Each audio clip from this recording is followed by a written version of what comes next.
Bonjour à tous et bienvenue sur notre chaîne YouTube, la chaîne de Ligne Droite. Je vous invite à vous abonner à cette chaîne, à aimer, à partager, à commenter ces vidéos. C'est très important pour notre référencement et c'est une manière de nous soutenir. Merci à vous tous. Bonjour Richard de 16. Bonjour Quentin. Alors aujourd'hui vous avez 3 BD pour nous et on va commencer par la première qui est Une frontière obscure. C'est Les Chevaliers du Ciel, Tanguy et La Verdure aux éditions d'Argout.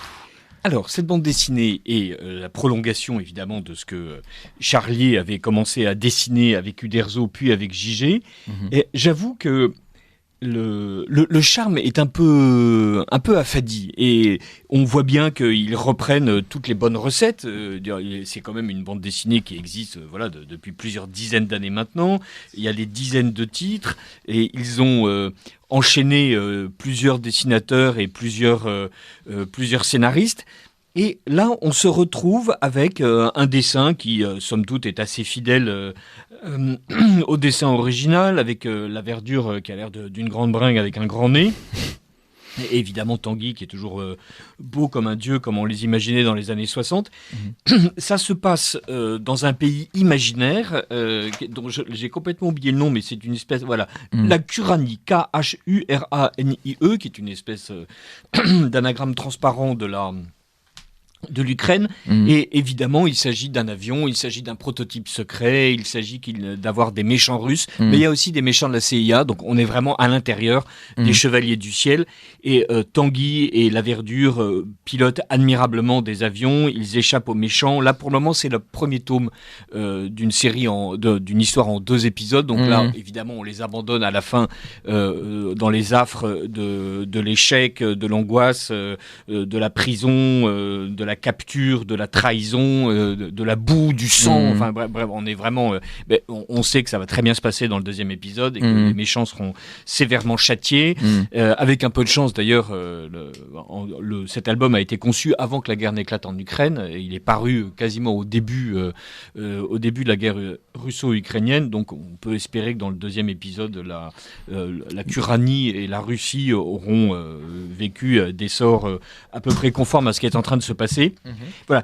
Il y a pour moi une espèce de manque de générosité dans la précision du dessin, une espèce de facilité dans la surabondance des dialogues. Voilà. Quand on prend Yann et que Yann s'amuse à faire une reprise de Bug Danny, là il y a un souffle de bande dessinée incroyable qui se passe. On en avait parlé. Lorsqu'on prend une autre série Tanguy La Verdure dite classique, où il s'essaye vraiment à copier absolument le style de Charlier et le style d'Uderzo, donc premier dessinateur de Tanguy La Verdure. Là aussi, il y a une espèce de vraiment d'incarnation parfaite de ce que aurait pu être une aventure. Et donc, c'est pas une parodie, c'est véritablement un hommage. Ici, on est dans la suite. Et c'est pas excellent, c'est pas mauvais. Voilà, ceux qui ont les fans aimeront, mais voilà. Alors je ne sais pas si les fans aimeront. En tout cas, ceux qui découvrent la série avec cet album passeront un bon moment. Voilà, les personnages sont bien dessinés, les méchants sont méchants. Alors il y a un côté un peu crétin, c'est-à-dire Tanguy et La Verdure sont censés être des pilotes français des années 60, donc des militaires patriotes. Évidemment, Tanguy et La Verdure passent son temps à reluquer La Verdure passe son temps à reluquer les jolies filles. Tanguy est raisonnablement asexué. Et donc là, il y a un peu de politiquement correct qui se glisse à l'intérieur. Donc voilà, ils sont particulièrement agacés par l'homophobie. Donc ça tombe un peu comme des cheveux sur la soupe. Non pas qu'il faille avoir une attitude différente, mais là, je veux dire, le fait d'aller se battre dans la rue juste parce qu'il y a des gens qui ont l'air de ne pas être gentils avec les homosexuels de la part de 2 pilotes en train de mener une mission dans un pays étranger. Je veux dire, on imagine un peu autre chose. D'habitude, quand Tanguy et La Verdure se mettent à casser la figure des gens, c'est pour une femme. Il y a de sérieuses non, c'est rarement pour une femme. Il y a de sérieuses raisons. Ils viennent de tomber sur un espion. Des gens ont insulté l'honneur du drapeau. Enfin bref, voilà, on se bat pour de vrai, quoi. Là, si c'est juste parce qu'il y a des gens qui ont expliqué que les homosexuels n'étaient pas des gens bien. Enfin, c'est pas si. D'ailleurs, le reste des passants a l'air de trouver ça à peu près normal. Donc, se pourrait-il que les Kuraniens soient tous homophobes? Je ne sais pas. Avait-il besoin de 2 officiers français pour s'exciter? On enquêtera sur ce pays. Et la la deuxième BD, c'est l'aventure géopolitique, le narcotrafic. Alors, d'après la chaîne YouTube, voilà. Alors vous allez nous expliquer. C'est un objet intéressant, donc avec dans la manière dont on peut passer d'un média à l'autre. Donc il y a quelqu'un qui s'appelle, j'ai oublié son nom, donc c'est la chaîne YouTube Mister Geopolitics et le scénariste est Ludovic Danjou. Et en fait, il y a cette chaîne, donc Mister Geopolitics, où la personne s'intéresse notamment à la géopolitique de la drogue.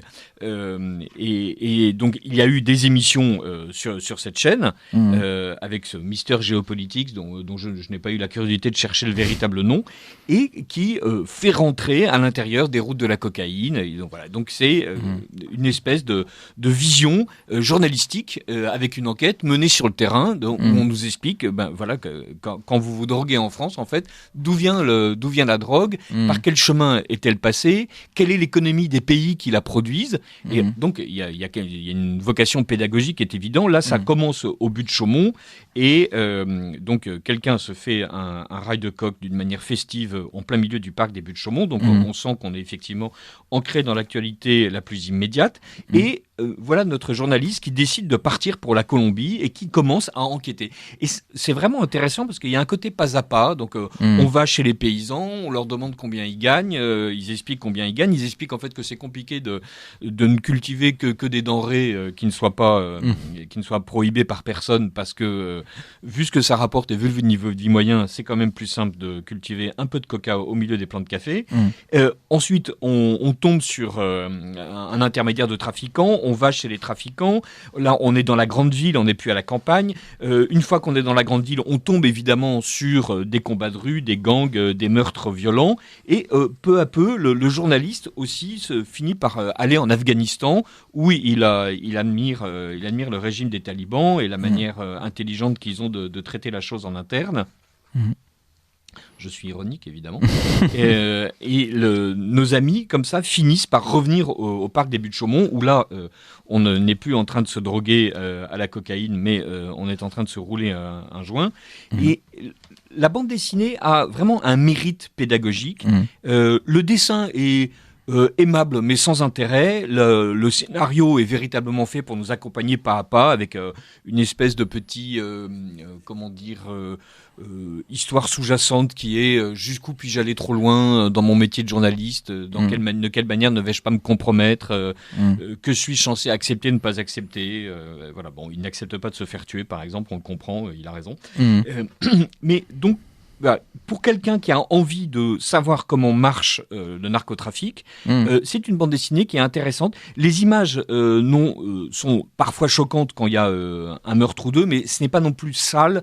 Il n'y a pas de complaisance dans l'exhibition de la violence. On n'est pas plongé dans la vie d'un drogué. Donc, c'est pas un regard voyeuriste sur cette horrible réalité de la drogue. C'est véritablement comprendre en fait comment fonctionne. D'ailleurs, il y a un dossier pédagogique à la fin. Voilà. Donc là, c'est vraiment la bande dessinée comme étant support de connaissances, puisque on critique à juste titre le fait que cette génération est totalement décérébrée, qu'elle n'a plus d'orthographe, qu'elle n'a plus de vocabulaire, qu'elle n'a plus de connaissances, qu'elle n'a plus rien. Mais avec cette bande dessinée, donc, et plutôt que de croire que c'est la bande dessinée qui en est responsable, avec cette bande dessinée, voilà, vous pourrez sauver quelques neurones de vos enfants.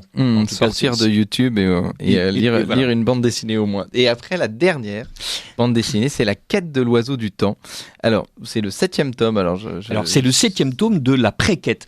La quête de l'oiseau du temps est une bande dessinée qui est parue au XXe siècle. Vous n'étiez presque pas né au moment où le premier album est paru. Vers la fin du XXe siècle. Donc c'est paru avant que vous ne naissiez. Et en 4 albums, donc de Loisel et Le Tendre. Et ça a révolutionné la bande dessinée d'Heroic Fantasy en France. D'accord. Ça a aussi révolutionné le marché des droits dérivés, puisque tout le monde s'est enthousiasmé pour Bragon et sa fille, qu'il est censé avoir eu avec la sorcière Mara. Et on a eu droit à une avalanche de statuettes de la jeune femme qui a des courbes assez aimables et qui est vêtue d'un sarrau vert avec des liens de cuir qui permettent d'aérer ce qui nécessite d'être aéré, je n'en dirai pas plus. Il y a une abondance de lithographie, il y a véritablement là un marché, et d'ailleurs dont Loisel et Le Tendre se saisissent, et surtout le dessinateur Loisel, et qui assure une honnête aisance aux deux compères qui se rendent compte que véritablement il y a un maximum de thunes à se faire, pour le dire de la façon la plus vulgaire. Mais indépendamment de ça, c'est surtout 4 albums avec des personnages forts dans un pays fantastique, avec comme d'habitude dans ces histoires d'heroic fantasy des provinces qui sont extrêmement marquées, des provinces extrêmement vertes avec le chef de la forêt, un personnage qui s'appelle le Rige, qui est une espèce de moine zen plus ou moins assassin qui a formé des générations et des générations d'épéistes de haute volée, et Bragon qui avance peu à peu vers son destin avec sa fille, en essayant de faire en sorte de sauver le monde. Ça a tellement passionné les gens qu'on voulait savoir en fait d'où viennent Bragon, d'où vient le Rige, qui sont tous ces personnages qui paraissent se connaître, parce que très intelligemment, Le Tendre et Loisel avaient imaginé un scénario un peu comme Tolkien dans Bilbo le Hobbit, puis dans Le Seigneur des Anneaux, où en fait la dernière histoire n'est que la dernière histoire en date, c'est celle qu'on nous raconte, mais il y a quelque chose de sous-jacent. C'était vraiment la théorie d'ailleurs de Tolkien, qui était de dire voilà, moi ce qui m'intéresse c'est de sentir qu'on est juste en train de décrire la couche supérieure, mais qu'il y a une profondeur séculaire et même millénaire en dessous. Et donc là, évidemment, tout le monde connaît ce nom de préquel, de dire non pas on ne va pas vous raconter la suite, mais on va raconter ce qui se passe avant. Et là, en 8 albums, et donc c'est le 7e, donc on va presque arriver à la fin, on comprend mieux qui sont Bragon, qui est l'inconnu, qui est la sorcière Mara, qui est le Rige. Et alors, ce qu'il y a d'intéressant, c'est que au fur et à mesure que Loisel et Le Tendre essayent de monter cette bande dessinée, donc qui a de véritables mérites. Là, si on aime l'heroic fantasy, très bien. Cette préquelle de la quête de l'oiseau du temps est véritablement réussie. Il y a son lot de batailles, son lot de gags, de paysages magnifiques, de bêtes étranges, de sorts jetés, de tourments internes, et la manière dont les personnages, se posent des questions sur que dois-je faire, avais-je véritablement le droit d'exécuter sauvagement 12 assassins, voilà, donc des vrais cas de conscience qui se posent à nous assez régulièrement. Ce qui est intéressant, c'est qu'ils ont changé de dessinateur.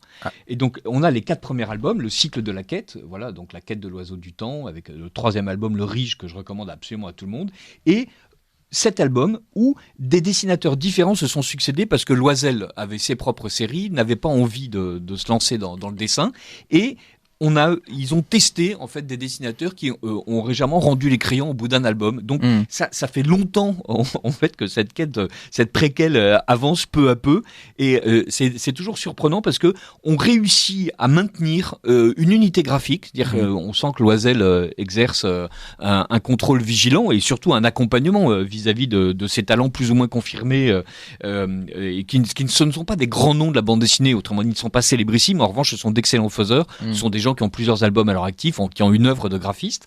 Et chacun réussit à mettre en avant sa personnalité de dessinateur tout en étant à l'intérieur du moule de l'univers graphique imaginé par Loisel. Donc là aussi, c'est quelque chose d'intéressant de regarder dans la durée comment évolue la série, comment évolue un scénario, et comment, très intelligemment, on ne se retrouve pas avec une préquelle où on insiste lourdement sur tous les traumatismes enfantins et où on essaye quand même de proposer quelque chose qui est pas uniquement dans la caractérisation du personnage, comme on dit au cinéma. Vous voyez, l'horrible exemple de la caractérisation du personnage, c'est Star Wars Rogue One, où on passe 3/4 d'heure à expliquer pourquoi l'héroïne va se jeter enfin à l'assaut des archives de l'Empire. En fait, ces 3/4 d'heure-là sont pénibilissimes, ça ne sert à rien. Mads Mikkelsen, qui passe sa vie à chouiner en tant que papa, plutôt que de faire des cascades ou de tuer des gens, c'est particulièrement exaspérant. Avoir une gamine boudeuse pendant 3/4 demandeur qui est en train d'expliquer qu'elle a un problème avec son papa qui l'a abandonné, ça ne sert à rien. On attendait juste un film commando, genre d'action Dam pure. Buster, donc les briseurs de barrages, voilà, donc, où la seule manière de caractériser les personnages, c'est de les accompagner dans le raid qu'ils sont en train d'accomplir. Là, Loisel et Le Tendre réussissent, donc puisque en revanche c'est toujours Le Tendre qui est aux manettes du scénario, à assurer une très belle histoire, une belle continuité. Bon, c'est pas une bande dessinée géniale, mais en revanche l'œuvre complète, les 4 albums initiaux qui sont vraiment excellents et les 8 albums bientôt suivants sont une saga qui est vraiment d'une très bonne qualité.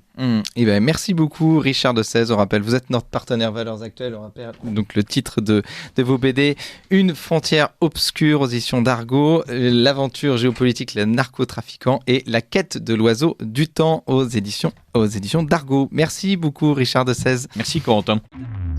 Vous appréciez cette émission? Alors aidez Radio Courtoisie à en produire d'autres en indépendance totale.